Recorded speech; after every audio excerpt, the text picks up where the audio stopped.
नमस्कार। आज के इस विशेष पॉडकास्ट में आप सभी का स्वागत है। आज का दिन भी विशेष है। आज का दिन होली का। आप सभी को पहले तो होली की बहुत बहुत शुभकामनाएं।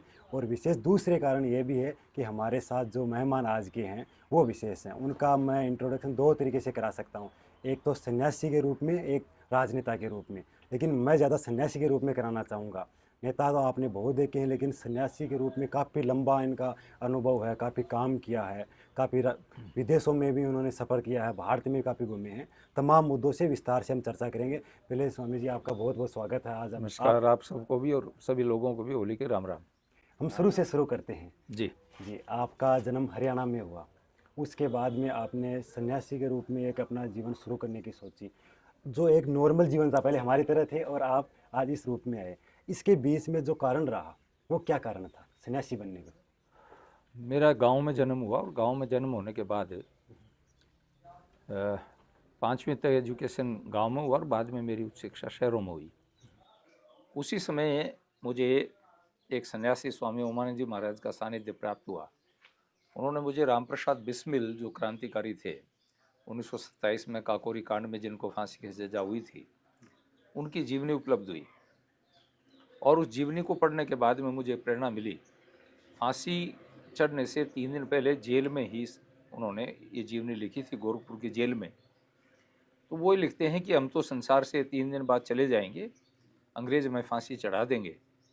मैं खासतौर से युवाओं से कहना चाहता हूँ, रामप्रसाद बिस्मिल कहते हैं कि भाई हमें जो लोग अपना आदर्श मानते हैं, हमें जो श्रद्धांजलि देना चाहते हैं, उनको ये तो नहीं कहूँगा वो जेलें काटें, फांसी के फंदे चूमें, परंतु एक काम जरूर करें कि वो गाँव में जाएं, लोगों को शिक्षित और संस्कारित करें। और उन्होंने एक बात कही कि शिक्षित व्यक्ति का शोषण नहीं होता और संस्कारित व्यक्ति का पतन नहीं होता। तो मेरे मन में एक भाव जागृत हुआ कि ये जो भावना थी रामप्रसाद बिस्मिल की, वो अब तक पूरी नहीं हुई है। तो अब तक पूरी नहीं हुई है तो हमें इस काम को करना चाहिए। तो इस भाव के साथ में फिर मेरा जीवन परिवर्तित हुआ और मैंने फिर गुरुकुलों में जाकर के संस्कृत व्याकरण, वेद, वेदांग, दर्शन, उपनिषद इनका अध्ययन किया। इस तरह से मेरा जीवन परिवर्तित हुआ। और फिर मैंने, क्योंकि मेरा बैकग्राउंड आर्य समाज का था, परिवार आर्य समाजी था, दादाजी, पिताजी, परिवार के सब लोग, तो आर्य समाज के माध्यम से मैंने इस काम को प्रारंभ किया। और महर्षि दयानंद का जो योगदान था देश की आज़ादी के लिए, जितने भी पुराने फ्रीडम फाइटर थे, चाहे अपने तिलक जी थे, महादेव गोविंद रानाडे थे, ज्योतिबा फुले थे, स्वामी श्रद्धानंद थे, लाला लाजपत राय थे, ये सब लोग स्वामी दयानंद के संपर्क में आकर के ही स्वतंत्रता मूवमेंट में आए। सरदार भगत सिंह के दादा सरदार अर्जुन सिंह थे। तो मैंने एक विचार किया कि एक ऐसी संस्था है जिसने देश की आज़ादी के लिए काम किया, महिला शिक्षा के लिए, अंधविश्वास के लिए, बाल विवाह निवारण के लिए, विधवा विवाह द्वारा शुरू करने के लिए काम किया। तो इस मंच को मैंने अपना आधार बना करके काम प्रारंभ किया। और पहले मैंने गंगानगर से शुरू किया, फिर मुझे पूरे प्रदेश का काम सौंपा। उसके बाद अंतर्राष्ट्रीय स्तर का जो संगठन है उसका मैं महामंत्री भी रहा, उसका कार्यकारी अध्यक्ष भी रहा। और उसके माध्यम से मैंने अनेक देशों के अंदर भी जाकर के आर्य समाज का, हमारी संस्कृति का काम किया। तो मेरा उद्देश्य ये रहा कि समाज में चेतना हो, शिक्षा बढ़े, अंधविश्वास पाखंड घटे। इस दृष्टिकोण से मैंने मेरा जीवन काम लगाया। आप अपने परिवार में पहले नहीं थे आर्य समाजी, आपके पहले भी पूर्वज रहे हैं। आपके पिताजी की बात की, दादाजी की बात करी, तो आर्य समाज की पहले घर से ही आपको शिक्षा मिल गई थोड़ी बहुत, फिर आप पूर्णतः समाज को अपना लिया। आपने सीकर चुना और सीकर के अंदर पिपराली गांव चुना, तो क्या आपके यहाँ पर दोस्त बन गए थे आर्य समाज में, उस कारण आए, या फिर ये इलाका पसंद आ गया? क्या कारण रहा यहाँ आने का? देखिए, मैं आपको बता रहा था कि आर्य समाज के संपर्क में था।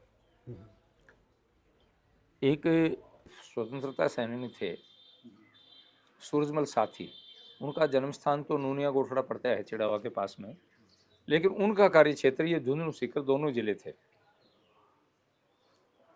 वो मुझे मिलते रहते थे। और फिर 1983 में अजमेर में शताब्दी समारोह, महर्षि दयानंद का निर्वाण शताब्दी समारोह था। यहाँ से 4 लोग गए, आज वो चारों ही संसार में नहीं है। आदरणीय बुद्धराम आर्य जो हमारे बिल्कुल आश्रम के पड़ोस में है, सूरजमल साथी, कुमार नारायण एडवोकेट और रामदेव सिंह गढ़वाल। और एक परमानंद जी थे साखू के।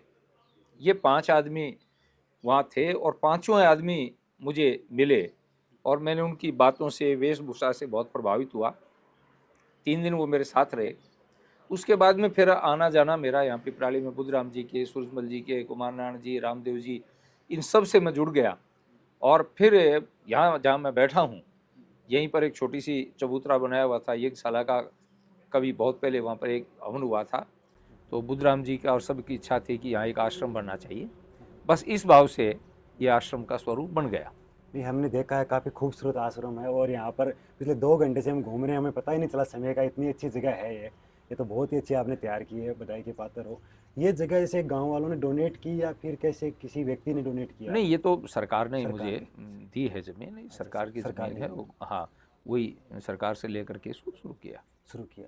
आपने गौशाला यहाँ पर भी है, एक पिपराली गांव के अंदर है, गायों के लिए आप विशेष समय निकालते हो, इसकी सेवा करते हो। ये भाव बचपन से आया फिर या आर्य समाज में ज्वाइन करने के बाद में, सन्यासी बनने के बाद में आया? नहीं, मेरे परिवार में जो मेरे दादाजी थे, मेरे पिताजी थे, उन्होंने कभी भी अपने परिवार में भैंस को नहीं घुसने दिया। तो परिवार में भैंस गौ आई नहीं? भक्त ही थे वो, अच्छा अच्छा। गौ भक्त थे, अनेक गाय रखते थे।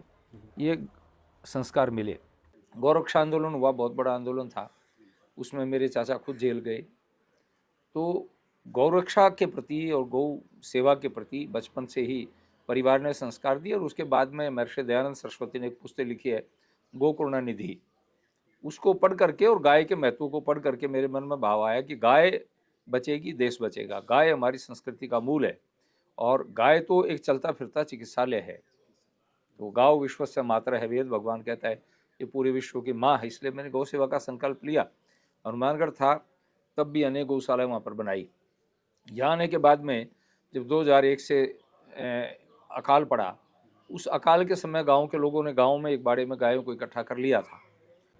तब मन में भाव आया कि गाय दुखी हैं, तो ये गौशाला का स्वरूप बन गया। और आज हमारे पास में 300 के आसपास गाय हैं और पिपराली गौशाला अपनी एक विशेष महत्व रखती है।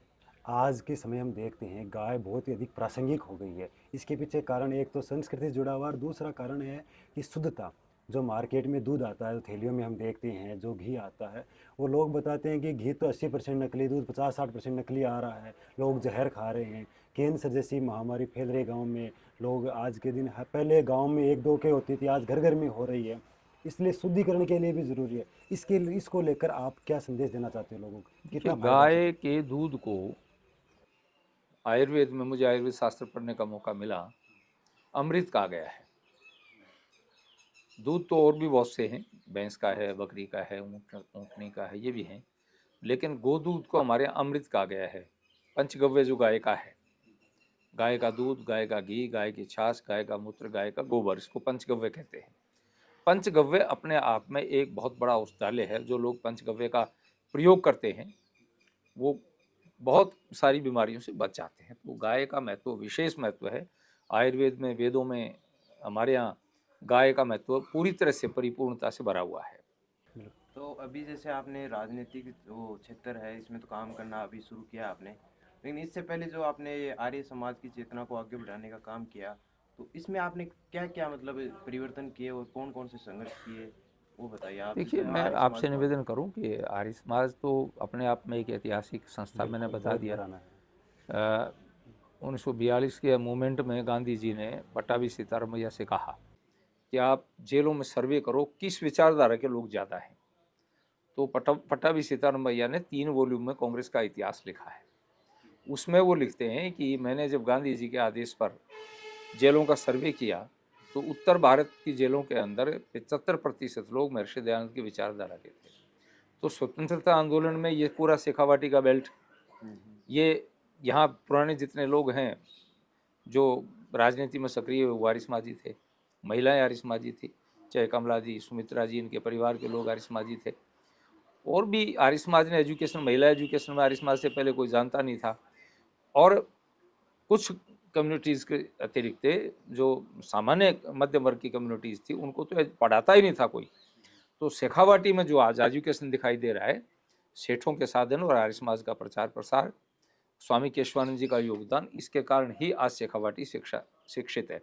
तो मैंने भी इसी काम को आगे बढ़ाया। यहाँ हमारे यहाँ जितने स्कूल कॉलेज थे या राजनीति में पहले आने से पहले मैं एक एक स्कूल में कॉलेज में गया और बच्चों को मोटिवेट करना, मेडिटेशन उनको सिखाना, उनको संस्कारित करना, ये मेरे जीवन का लक्ष्य रहा। हाँ, आपने जैसे आर्य समाज काफ़ी सेवा की यहाँ पे पिपराड़ी में। हम 2014 का समय था, आपको उम्मीदवार घोषित किया भारतीय जनता पार्टी का लोकसभा क्षेत्र सीकर से। राजनीति को जैसे लोकतंत्र में बहुत ज़रूरी है, समझ पॉजिटिव चीज़ें होनी चाहिए, लेकिन अपने समाज में थोड़ा सा उसको नेगेटिव देखते हैं। राजनीति में उस प्रकार के लोग हैं, ऐसी प्रकार की होती है, इस प्रकार की चीज़ें होती हैं, छल कपट बहुत देखने को मिलता है।